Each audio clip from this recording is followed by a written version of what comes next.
Israeli অবরোধ ও হামলার মধ্যে ফিলিস্তিনির অবরুদ্ধ গাজা ভূখণ্ডে অন্তত ৬৬ শিশু অপুষ্টিতে মারা গেছে বলে গাজার সরকারি মিডিয়া দপ্তর জানিয়েছে। তারা বলছে, দুধ, পুষ্টিকর খাদ্য এবং অন্যান্য মানবিক সহায়তা ঢুকতে না দেওয়াই এই সংকটের প্রধান কারণ। রোববার এক প্রতিবেদনে এই তথ্য জানিয়েছে সংবাদ মাধ্যম আল জাজিরা। ইসরায়েলের এই অবরোধ একটি যুদ্ধাপরাধ। এটি এক প্রকার ঠান্ডা মাথায় পরিকল্পিত শিশু হত্যাকাণ্ড, যেখানে না খেতে দিয়ে ধীরে ধীরে মৃত্যু নিশ্চিত করা হচ্ছে।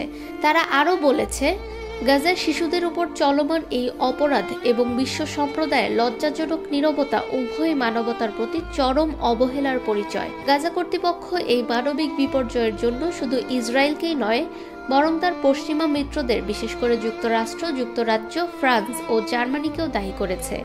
একই সঙ্গে তারা জাতিসংঘকে আহ্বান জানিয়েছে যেন অবিলম্বে গাজার সব সীমান্ত পথ খুলে দেওয়া হয়।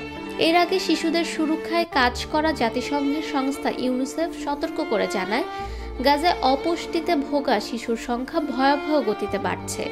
চলতি বছরের মে মাসেই ৬ মাস থেকে ৫ বছর বয়সী অন্তত ৫,১১৯ শিশুকে তীব্র অপুষ্টিজনিত সমস্যার কারণে ভর্তি করা হয়েছে।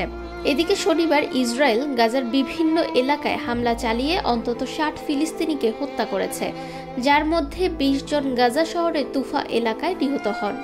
ওই ঘটনায় টানা ২টি বিমান হামলায় একাধিক আবাসিক ভবন গুড়িয়ে যায়। মৃতদের মধ্যে ৯ জন শিশুও রয়েছে। ফাহমিদা বিনতে আনোয়ার, নিরপেক্ষ।